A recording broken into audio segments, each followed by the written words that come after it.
고백하심으로 새벽 기도를 시작하도록 하겠습니다. 전능하사 천지를 만드신 하나님 아버지를 내가 믿사오며 그 외아들 우리 주 예수 그리스도를 믿사오니 이는 성령으로 잉태하사 동정녀 마리아에게 나시고 본디오 빌라도에게 고난을 받으사 십자가에 못 박혀 죽으시고 장사한 지 사흘 만에 죽은 자 가운데서 다시 살아나시며 전능하신 하나님 우편에 앉아 계시다가 저리로서 산자와 죽은 자를 심판하러 오시리라. 성령을 믿사오며 거룩한 공회와 성도가 서로 교통하는 것과 죄를 사하여 주시는 것과 몸이 다시 사는 것과 영원히 사는 것을 믿사옵나이다. 아멘. 찬송가 369장 찬양하겠습니다. 369장입니다. 죄짐 맡은 우리 구주 함께 찬양하겠습니다.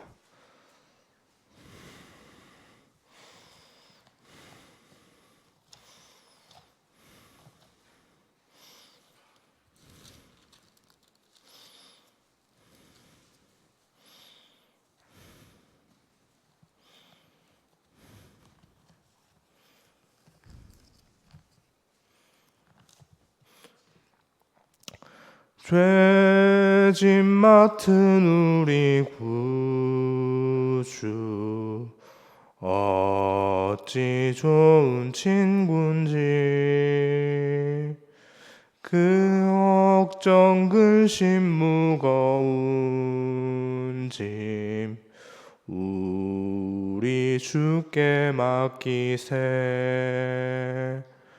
주께 고함 없는 고로 복을 받지 못하네. 사람들이 어찌하여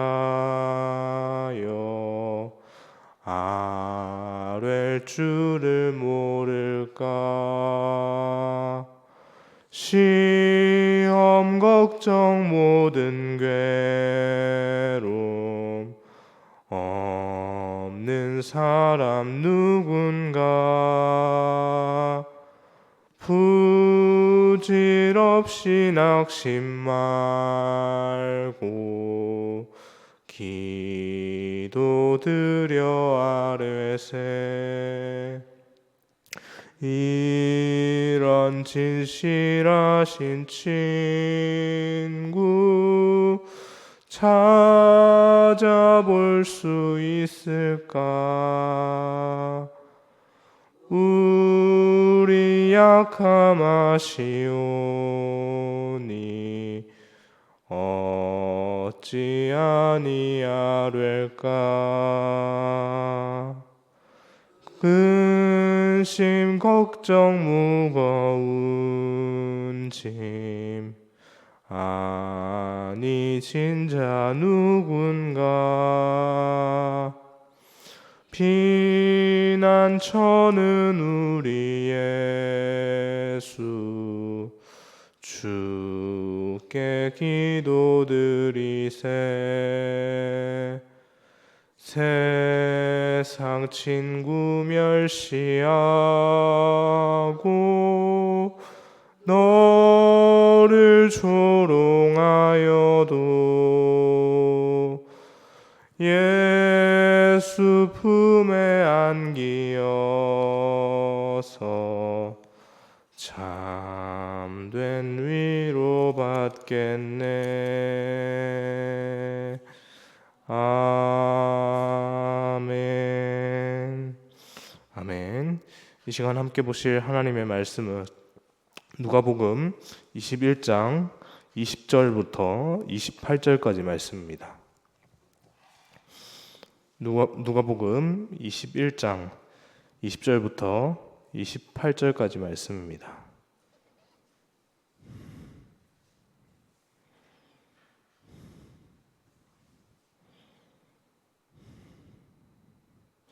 네, 찾으셨으면 20절부터 28절까지 한 절씩 교독하며 함께 읽고 마지막 절 함께 읽겠습니다. 제가 먼저 20절 말씀을 읽겠습니다.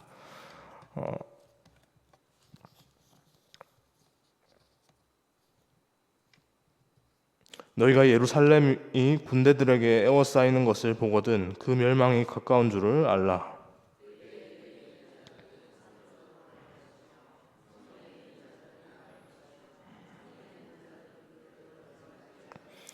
이 날들은 기록된 모든 것을 이루는 징벌의 날이니라.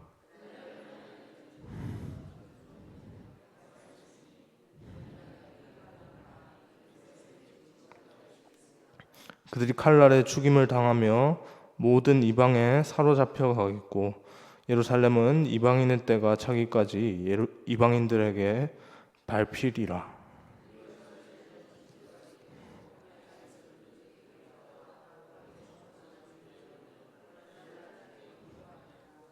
사람들이 세상에 임할 생각하고 무서워함으로 기절하리니 이는 하늘의 권능들이 흔들리겠습니다.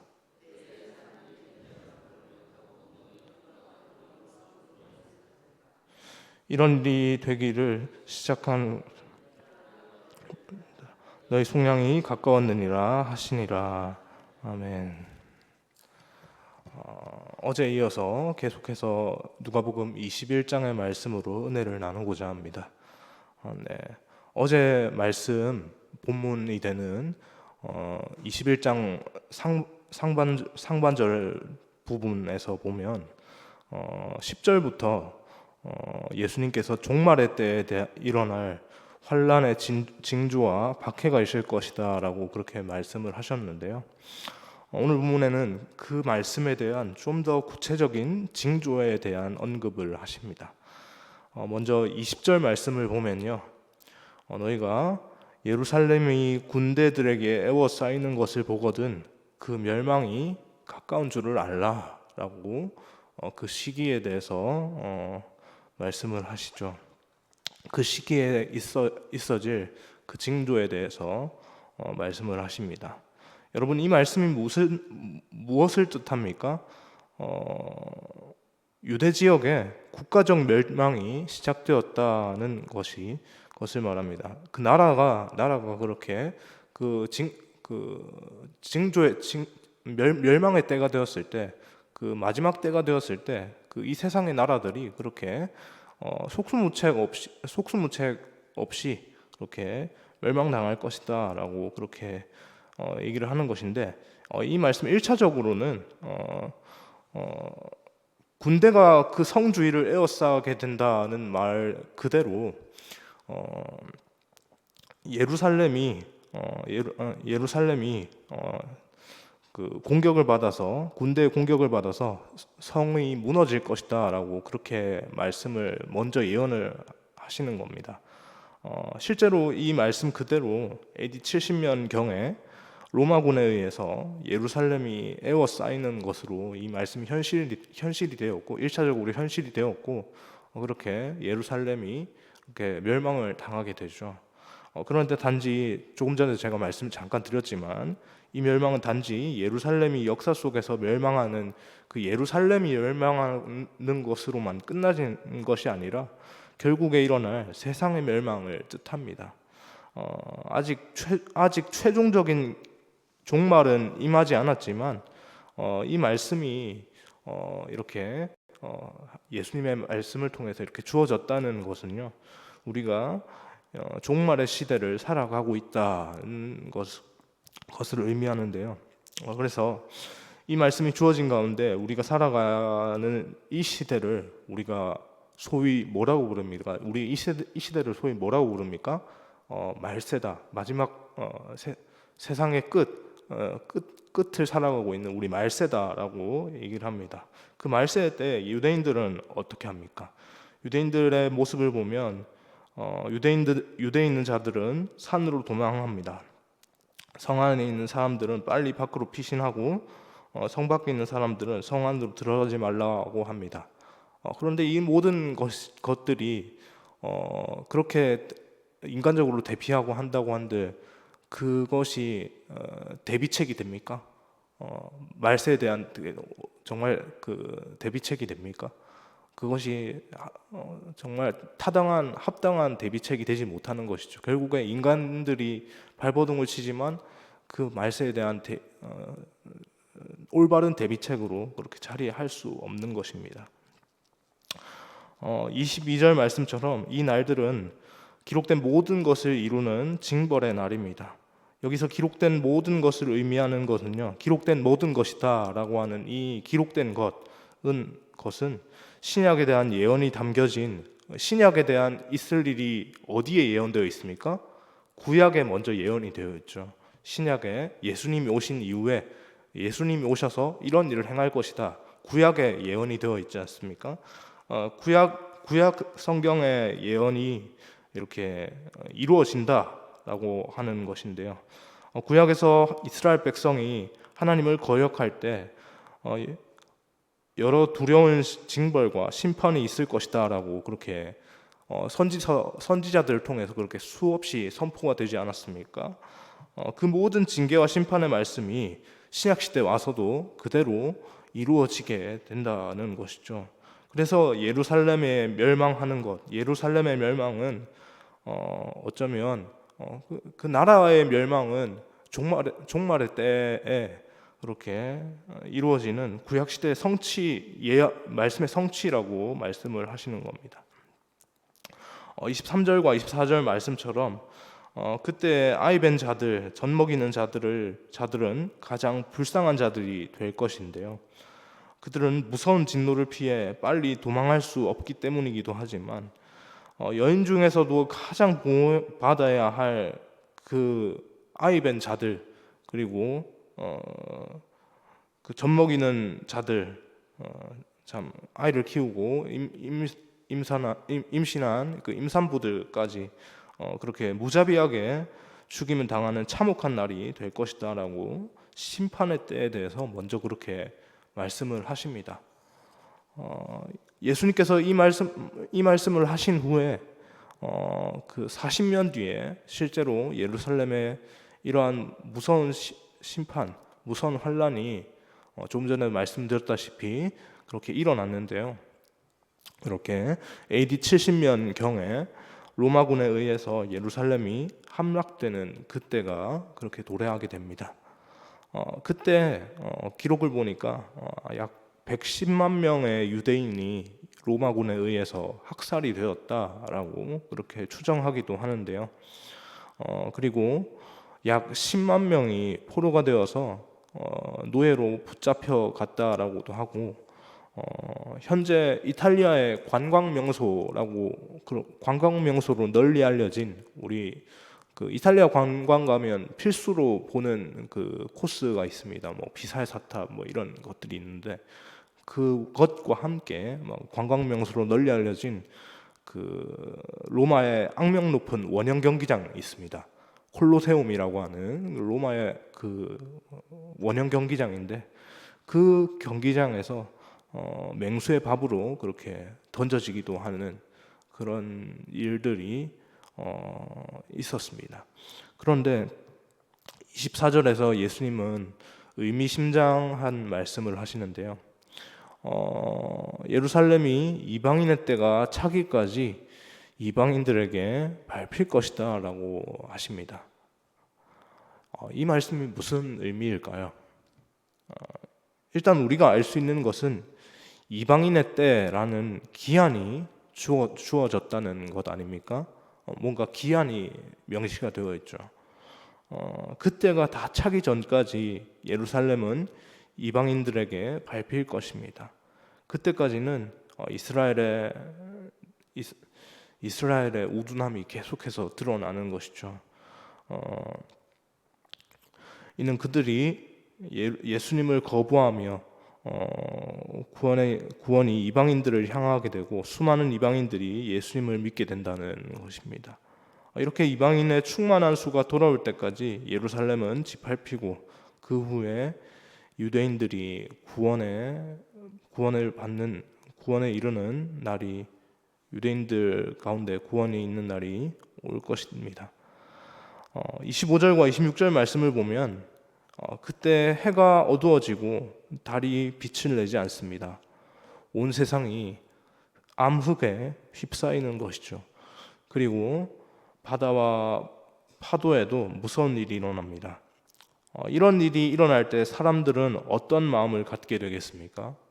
이런 그 멸망의 징조, 세상 끝날의 징조들이 찾아올 때 우리 마음속에 이것들을 바라보는 우리 마음속에도 어쩌면 신앙이 있음에도 불구하고 이런 징조들, 아주 거대한, 우리가 어찌할 수 없는 이 자연의 거대한 징조들이 막 일어나기 시작하면 신앙이 있는 우리들의 모습조차도 괜찮은 거야? 막 이렇게 막 어떻게 보면 불안하기도 하고 막 이런 것들이, 마음들이 요동치고 이렇게 좀 이제 잠잠하지 못하는 그런 상황들이 있는데요.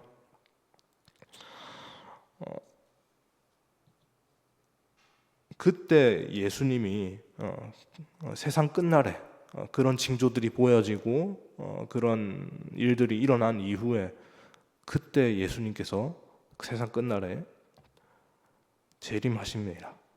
27절 말씀인데요. 27절 말씀 우리 함께 한번 읽어보겠습니다. 그때 사람들이 인자가 구름을 타고 영광과 큰 영광으로 오는 것을 보리라. 성경에서 구름은 하나님의 임재를 상징합니다. 예수님께서 구름을 타고 하나님의 능력과 영광을 가지고 이 땅 가운데, 하나님이신 예수님께서 이 땅 가운데 그렇게 영광의 모습으로 그렇게 찾아오시죠. 사람들이 그것을 똑똑히, 그 마지막 때를 살아가는 그 사람들은 그 모습을 그들의 두 눈으로 똑똑히 보게 될 것입니다. 그러면 예수님의 재림, 마지막 때를, 멸망의 날이 임한다라고 예수님께서 말씀하셨는데, 그 멸망의 심판의 때, 세상 끝날이 임할 때를 대비하는 우리의 마음은 어떠해야 합니까? 오늘 본문 마지막 28절인데요. 28절 말씀도 마지막으로 함께 읽겠습니다. 이런 일이 되기를 시작하거든 일어나 머리를 들라 너희 속량이 가까웠느니라 하시더라. 이런 일, 즉 유대인들의 회심이 있고 하늘에 무서운 징조가 일어나고 땅과 바다가 흔들리면 일어나 머리를 들라는 것입니다. 머리를 들라는 말은 주님의 오심, 주님께서 다시 오시는 것을 바라보라는 말입니다. 우리의 시선을 주님께 고정하고 하나님 나라에 그렇게 고정하라는 것이죠. 시선 집중하라는 것입니다. 이것이 말세를 살아가는 우리에게 있어서 가장 중요한 삶의 자세라고 생각이 되어집니다. 정말 안타까운 것은요, 그러나 어쩌면 지금 우리의 가장 큰 문제, 우리 삶에서 가장 큰 문제는 주님께서 다시 오신다라고 약속하신 이 약속에 대한 관심이 어쩌면 우리 삶을 살아가는 우리의 마음 가운데 우리 삶에 너무 집중이 된 나머지 하나님의 이 약속, 예수님의 이 약속하신 것, 다시 올 마지막 때가 이르면 그 마지막 때의 징조가 이렇게 있을 것이고 그 징조 가운데 내가 이 땅 가운데 구름 타고 올 것이다라고 하신 이 말씀에 대한 관심이 우리에게 좀 떨어지지 않나. 우리가 그 말씀을 바라보지 않고 그 말씀보다 현재 나의 삶의 어떤 해결되지 않은 문제들, 고난들에 대해 집중하다 보니 그 말씀, 하나님께서 말씀하신 그 약속에 대한 말씀을 붙잡는 것이 좀 약해지지 않는가, 그런 생각들을 하게 됩니다. 여러분, 신앙은 방향이 제대로 잡혀야 합니다. 아무리 열심히 신앙생활을 한다고 해서 해도 주님께 시선을 고정하지 않으면 결국에 우리 신앙은 방향을 잃은 것입니다. 우리 신앙의 방향은 어디를 향해야 합니까? 예수님을 향해야 합니다. 하나님을 향해야 하는 것이죠. 우리 주님께서 약속하셨습니다. 그때 인자가 구름을 타고 능력과 큰 영광으로 오는 것을 볼 것이다 라고 말씀하셨죠. 그리고 너희 속량이 가까웠다라고 말씀을 하십니다. 우리는 예수님의 십자가 은혜로 사실 우리는 이미 속량을 받아 하나님의 자녀가 되었습니다. 이 사실을 우리가 다 믿음으로 고백하면서 신앙생활을 하고 있는데요. 그러나 그럼에도 죄의 성품이 여전히 우리 안에 이렇게 남아 있는 것을 보게 되는데, 이러한 현실 가운데서 이 말씀이 의미하는 바는요, 그 때가 되었을 때, 그 마지막 때가 되었을 때 이 말씀이 성취가 될 것인데, 그 성취가 될 때 마지막 때 비로소 우리의 죄의 성품이 죄를 속량을 받았음에도 불구하고 날마다 죄를 향해 나아가는 이 죄를 짓는 이 죄의 성품이 완전히 사라지고 온전히 거룩함을 입게 된다는 것입니다. 그러므로 우리는 어디에 집중을 해야 합니까? 멸망당할 것이라는 그 징조가 주어진 가운데 두려움으로 유대인들이 막 자기들이 막 이런 해결책을 찾아 떠나는 것처럼 이것도 해보고 저것도 해보고 하는 그런 것처럼 그렇게 세상적으로 나갈 것이 아니라, 세상의 관점으로 그렇게 세상을 바라보면서 살 것이 아니라 어디를 바라봐야 합니까? 주님을 바라보아야 한다는 것이죠. 우리는 그날을 바라보며 주님의 다시 오심을 사모하며 이 말세의 시대를 살아가야 합니다. 말씀을 정리하겠습니다. 오늘 말씀을 통해 예수님은 종말에 있을 두 가지의 중요한 징조를 말씀하셨습니다. 먼저 70년경에 AD 70년경에 있었던 로마에 의한 예루살렘의 멸망에 대해서 먼저 말씀을 하셨는데요.